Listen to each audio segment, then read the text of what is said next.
Brought to you by Agilus Diagnostics.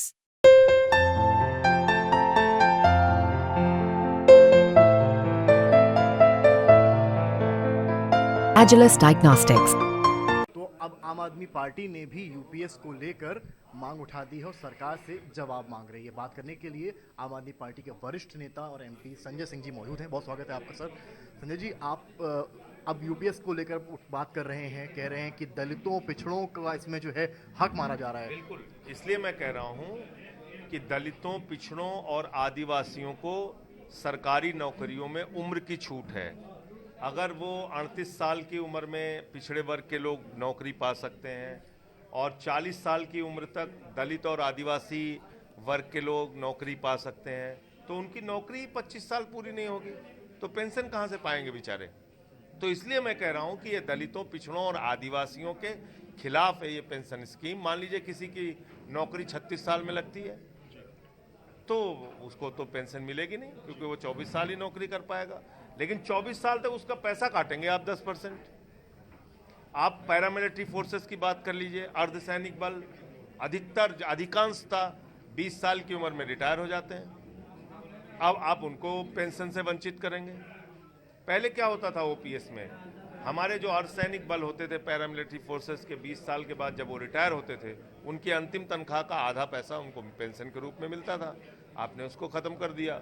अच्छा, मान लीजिए इसमें यह भी अभी क्लियर नहीं है, मैं सरकार से इस पर स्पष्टीकरण चाहूँगा कि भाई 40 साल मान लीजिए किसी ने नौकरी किया, 10% हर महीने उसकी कटौती हुई पेंशन के नाम पे, और ईश्वर न करे मान लीजिए 1 और 2 साल में उसकी कोई घटना दुर्घटना हो जाए, उसकी मृत्यु हो जाए, तो उसका पैसा क्या होगा? किसको मिलेगा उसका पैसा? पत्नी नहीं है तो बच्चों को मिलेगा क्या? पत्नी है तो पत्नी को मिलेगा क्या? ये चीज़ें अभी स्पष्ट नहीं है इसमें।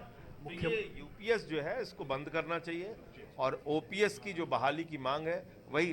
भाई पहले आप पैसा लेके थोड़ी देते थे आप पेंशन, आप तो इसमें कर्मचारियों से ही पैसा लेकर कर्मचारियों को पेंशन दे रहे हैं।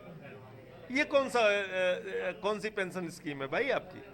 मुख्यमंत्री योगी आदित्यनाथ ने आगरा में कहा है कि बटेंगे तो कटेंगे। देखिए, जुड़ेंगे तो बढ़ेंगे।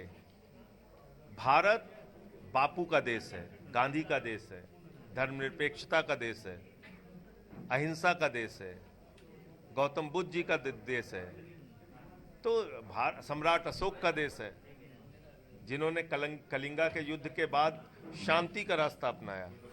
तो भारत तो लोगों को शांति की राह दिखाता है और आप हिंसा की राह दिखा रहे हैं, वो ठीक नहीं है।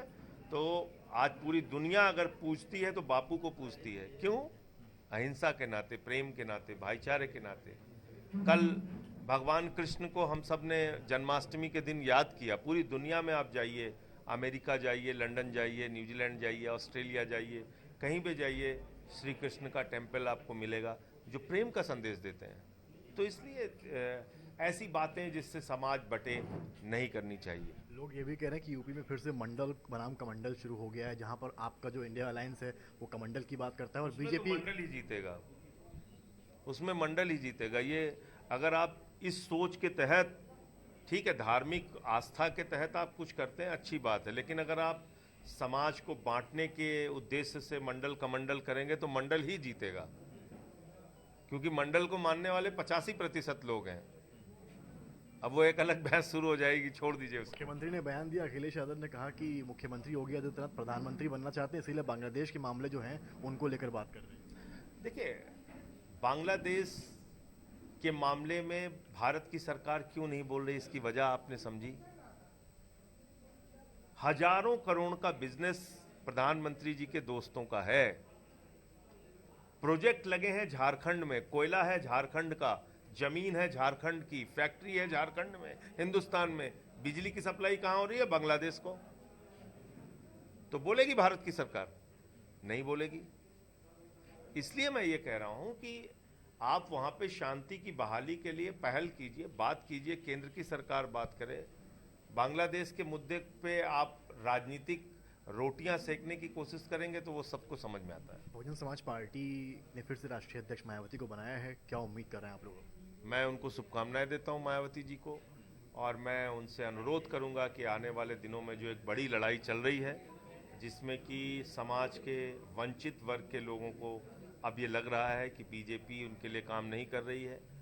दलित, पिछड़ा, आदिवासी, अल्पसंख्यक, तो उनके साथ वो खड़ी हों और बीजेपी को हराने में अपना सहयोग करें। अखिलेश यादव ने कहा बीजेपी नहीं चाहती कि कोई साथ में आए, और ये बयान तब दिया जब मायावती ने अखिलेश का आभार एक्स पर व्यक्त किया जब बीजेपी विधायक वाला वो केस होता है। आप एक इंडिया अलायंस के मेंबर हैं, आप चाहते हैं कि क्या बीएसपी भी साथ में जुड़े यूपी की लड़ाई में? देखिए, ये तो बहन जी को तय करना है, लेकिन मैं सिर्फ इतना ही कह सकता हूं कि अभी बड़ी लड़ाई बीजेपी से है। और बीजेपी जो राजनीति कर रही है, हर चीज में आप देख लेना, लेटरल एंट्री का मामला हो या अभी जो ये पेंशन स्कीम लेके आए हैं, आप बताइए ना, मैं तो पूछ रहा हूँ आपसे कि 40 साल तक अगर एक दलित और आदिवासी नौकरी कर सकता है तो उसको तो पेंशन नहीं मिलेगी। अगर वो 37-38 साल में वो नौकरी शुरू करेगा तो अगर एक ओबीसी 38 साल तक नौकरी पा सकता है तो उसको तो पेंशन नहीं मिलेगी। तो ये आप देखिए ना, साजिश पे साजिश, साजिश पे साजिश इनकी आ रही है। कोलकाता में विरोध बढ़ता जा रहा है, आज भी छात्रों ने घेराव करने की कोशिश की है मुख्यमंत्री आवास को। आप कोलकाता के मामले को कैसे देखें, क्योंकि बीजेपी आरोप लगा रही है इंडिया अलायंस पे कि वो इस मामले में नहीं बोल रहे हैं। ये एक अजीब बात है कि सेलेक्टिव अप्रोच रखेंगे, प्रधानमंत्री आरोप लगाएंगे इंडिया गठबंधन पे। हम लोग तो कोलकाता के मामले में बोले और बार बार कह रहे हैं कि सीबीआई की जांच चल रही है, जो भी इसके आरोपी हैं, मुख्य आरोपी गिरफ्तार हो चुका है, और भी जो लोग हैं जांच में जिसके बारे में पता चलता है, सख्त से सख्त कार्रवाई कीजिए, फास्ट ट्रैक कोर्ट बनाइए, जल्दी मामले की सुनवाई कीजिए, दोषियों को सख्त से सख्त सजा दीजिए। हम तो बार बार कह रहे हैं, लेकिन भारत के प्रधानमंत्री कारगिल योद्धा की पत्नी को निवर्स्त करके घुमाया जाता है तब भी नहीं बोलते हैं। मणिपुर में खामोश रहते हैं, हाथरस पे खामोश रहेंगे प्रधानमंत्री, बदलापुर पे खामोश रहेंगे। तो ये सेलेक्टिव अप्रोच नहीं हो सकता है आपका। आखिरी 2 सवाल मेरे, कंगना रनौत का बयान किसानों को लेकर आता है, बीजेपी फिर एक लेटर जारी करती है, कहती कि उनका बयान उनका निजी है और उनको ये अलाउड नहीं है। भाई यही तो ये लोग प्रज्ञा ठाकुर के साथ करते थे, प्रज्ञा ठाकुर के साथ भी तो यही करते थे ये लोग। हेमंत करकरे जी को अपमानित किया प्रज्ञा ठाकुर ने, गांधी जी को अपमानित किया प्रज्ञा ठाकुर ने, तब क्या कहा प्रधानमंत्री जी ने, मैं दिल से माफ नहीं करूंगा। अरे भाई उन पर कार्रवाई कीजिए। अगर आप कंगना रनावत के बयान से सहमत नहीं है, उनको पार्टी से निकाल के बाहर कीजिए। ये क्या है कि वो कुछ भी बोलती जाएंगी किसी के बारे में। 750 किसानों ने अपनी शहादत दी, आप किसानों को कह रही हैं वो बलात्कारी हैं, वो हत्यारे हैं, जिन पे लाठियां चली, आंसू गैस के गोले छोड़े गए, जिनके सड़कों पे कीलें गाड़ दी गई जिनके सामने। ऐसी भाषा का प्रयोग कर रही हैं आप। मेरा आखिरी सवाल है, प्रादेशिक सम्मेलन की आपने बात की है, क्या कुछ रहने वाला है?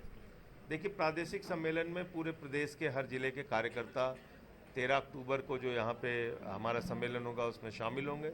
उसके बाद 8 प्रांतों में, जिस 8 प्रांतों के हिसाब से हमने यूपी को बांटा है, तो 8 प्रांतों में हमारा प्रशिक्षण शिविर होगा।